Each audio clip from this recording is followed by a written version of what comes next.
So good morning. For today's video, I'm going to make a bird in the watermelon. Okay, so you need first you should wear your proper chef uniform attire, your white chef hat, your white polo jacket, and also wear your apron and grab your white towel to swipe the liquids or any juice from the fruits that we're going to make today. So okay, so you should have your watermelon with you and also have your knives. I bring two knives, the chef knife and the bread knife because it has blade on it, and mahirap kasi magputol sa watermelon if your knife don't have any blades on it. Okay, so I also have my paring knife here, the carving knife, peeler, and peeler. Okay, so guys, so first, so you also for other people that have a sensitive skin, you can also wear your gloves. These gloves is not a surgical gloves; it's food gloves. So you can also wear them preparing foods and making crafts and food crafts. Okay, so yun. So let's start. So first step, you should make this position of the watermelon and grab your knife or your chef knife and make here, make a cut here. Okay, so cut ako. So yeah, make I'm just doing it. Okay, okay, let's cut it. All the way down.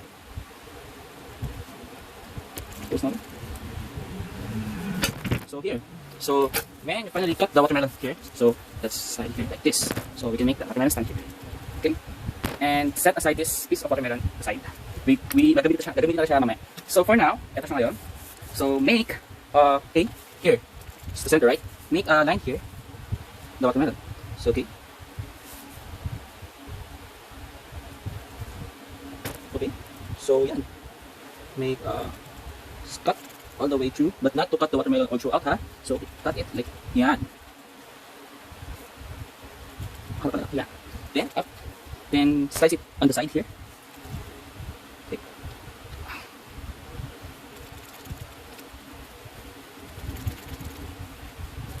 You should need more force here to cut the watermelon. Okay. So we cut it. Done. So this piece of watermelon is we need gawin ulit yung same process on the kabilang watermelon. So okay. So cut it again in the middle.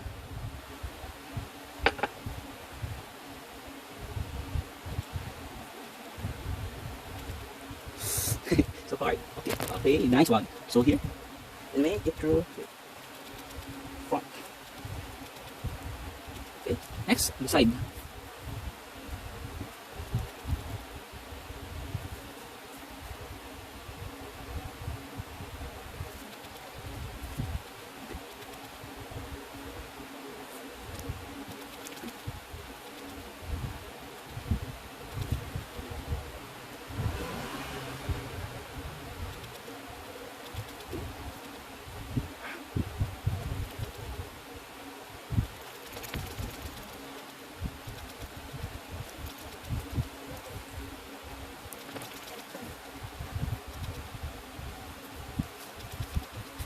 So yeah. So we have cut the watermelon in half like that. So gagawin natin pieces ng watermelon. So I'm going to so we have this piece, right? Done. So next, we get this part of the watermelon. It's like here. Yan, diba? Yan siya. So tingnan dapat siya mamaya. So okay. We should do this side muna. This is the right side of the watermelon. First, cut it here. Up. Okay, all.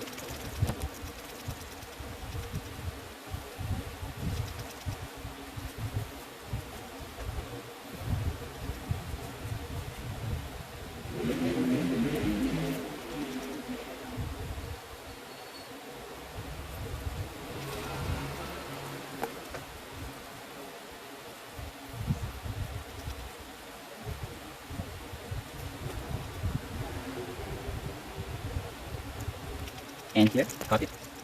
Like that.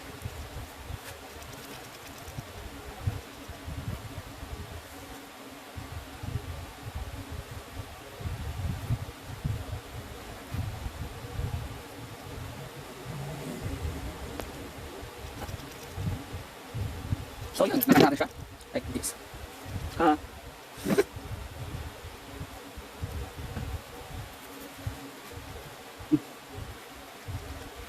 Yun.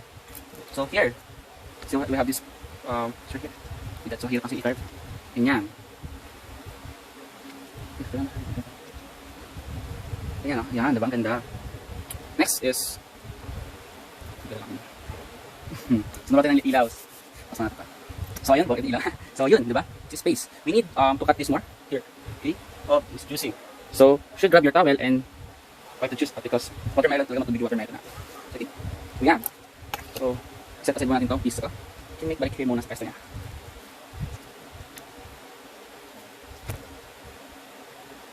Okay, next.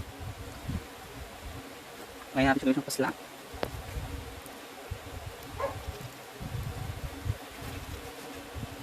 Dahan-dahan guys, dahan-dahan lang. Should be careful cutting this because this is very critical. Critical siya guys, so yan. And cut it here.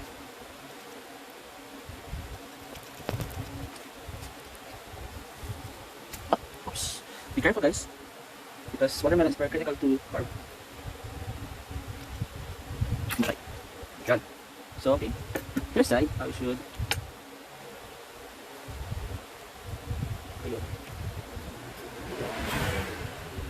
Put a limit in the center. Ito lighting mga thing. Yun. Yan. So yun. Nakakita ng piraso. Make sure. Okay. Sa pag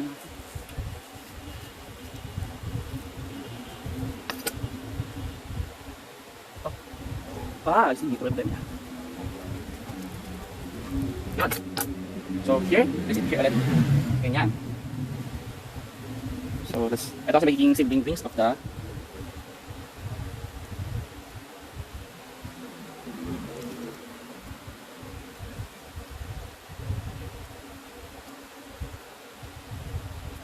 okay, last one. Yes. Isa na lang. It's very hard to cut. Oh my God. Guide me. And under, make it here. Sorry guys. Medyo hirap kasi talagang hiwain.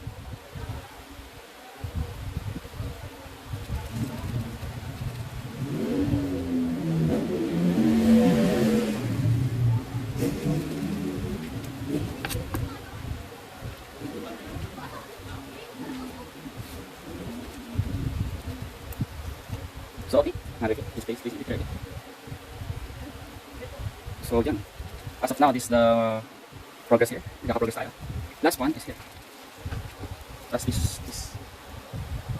I think we should make one more. Ilibit yan siya dito. Mamaya. So 1, 2, 3, 4. 4 pieces na. Okay. So juicy. So natapos tayo sa isang side. Itong side naman gagawin natin. So okay. As usual, ganun yung process natin is cut it on the top. You need push some force to cut it. Okay. Okay. This is my first attempt in making this carving. I don't have any practice to do it, so I don't have enough money to buy other watermelon because it's so expensive in the market. My God. So okay. Here. Oops. Should be correct here. Yes. So. Good. So we have our first cut.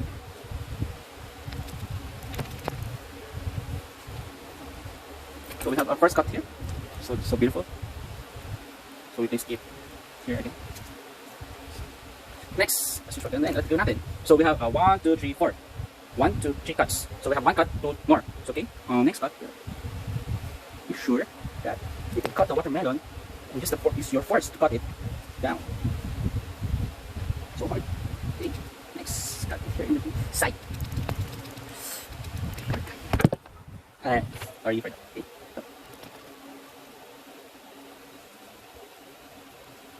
Okay. Okay.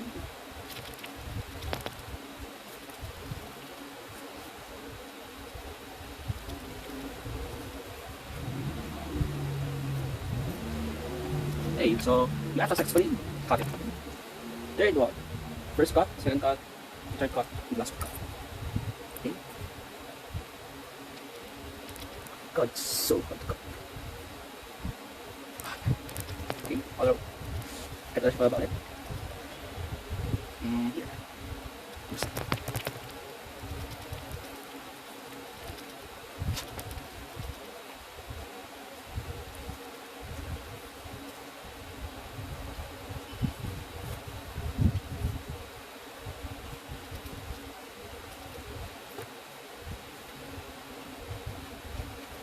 So, ayun. We cut it. Okay. Punasan. Putula. So, okay. Ayan na. Pagkatapos natin siya. 7 pieces. Place it here again. Sulat naman kapag sa kabila. So, consistent of the color.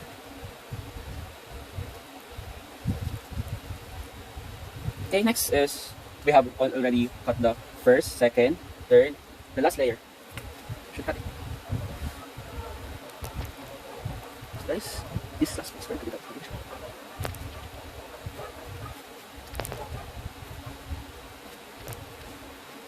Pala na yung cut natin dito.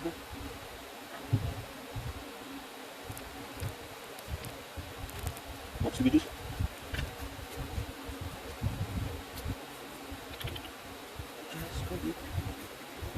Just cut it. Yeah.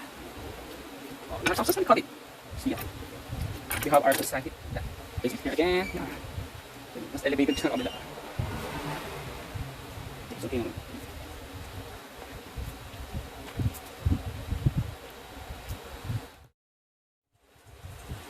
So now, I'm going to make the head of the bird. So the last time we cut the bottom part of the watermelon. So here. So now grab your sharp knife and cut it on top. So let's make a little like that. Okay guys, should make effort and put some force here. Cut it.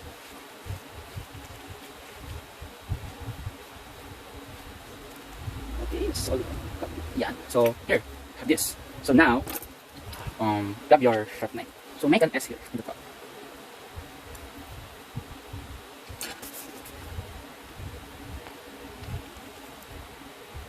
So now we're going to make the head now. So dito, sa taas ulit, cut namin dito sa taas, top, o baba. So, yeah. Shit, tama, ginawa natin yan. So yan. So we have cut it, so please guide me. I don't know how to do it, so okay. Now this is the mouth.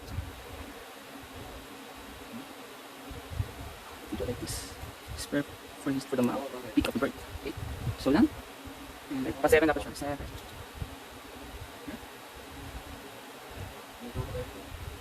So we have successfully cut it like this. Mukhang siya kulay ba? So not yet, di ba tapos? So yeah. So here.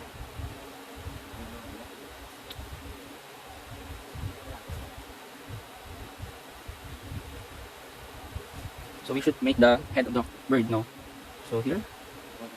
Ay, dito kasi walang dapat eh.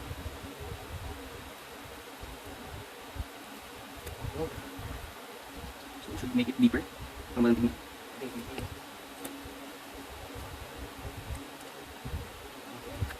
Yan. So, make it bigger lang talaga siya. Parang mukha siyang malaki. Malaki ibon natin ha. So, yeah. Kasi hindi ko pa siya nagagawa. Wala akong practice na gawa dito.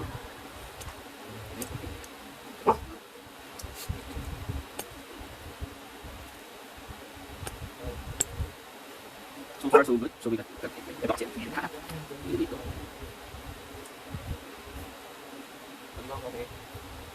So yun. So ito na tayo dito. Hindi ko mukha ng ibon.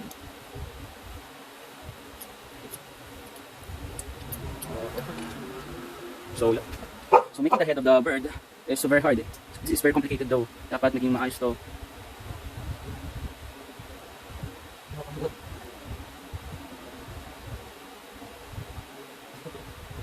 Unless ako nabigit siya. Para mag-adjust ko siya.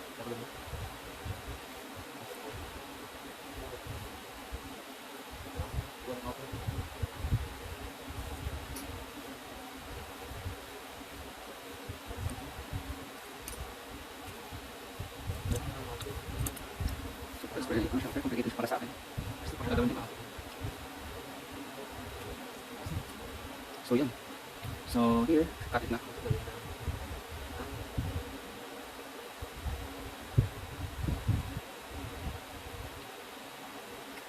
Okay. So, ayan. Side mo ka naman siyang ibon. So, for now. So, okay, let's cut it right here. Yeah. Oops. Down. Yan. So, we cut it na dito. So, yun.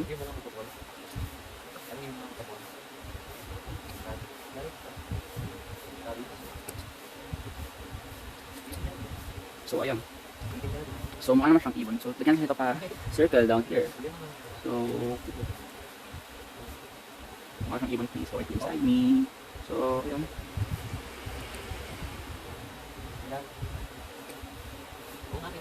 So, ayan. Mukha siyang ibon. Hope so. Hope so.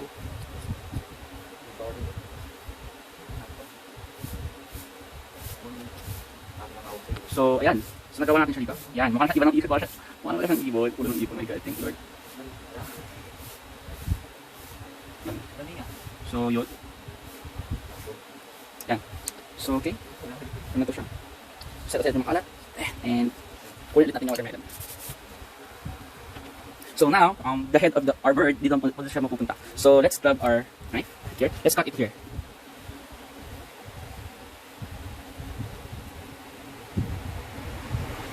Be careful, baka makakat kasi na siyang buo.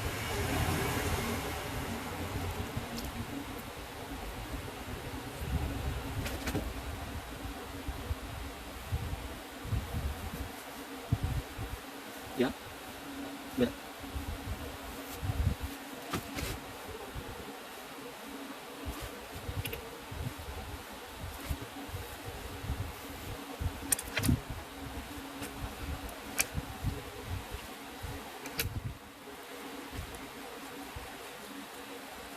Let's try to fit the head of the bird here.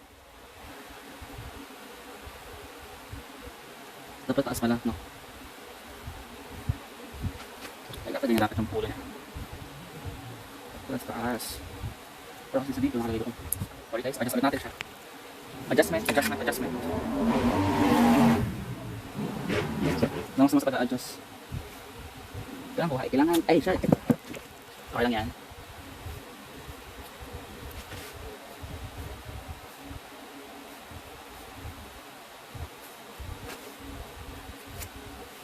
Okay, let's fit it ulit. No, it's very tough. Ayan. Yan yung dapat.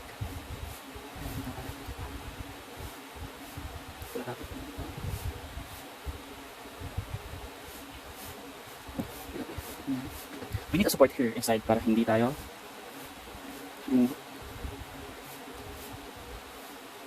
be happy naman eh. Dapat sa labas. Yan dapat siya.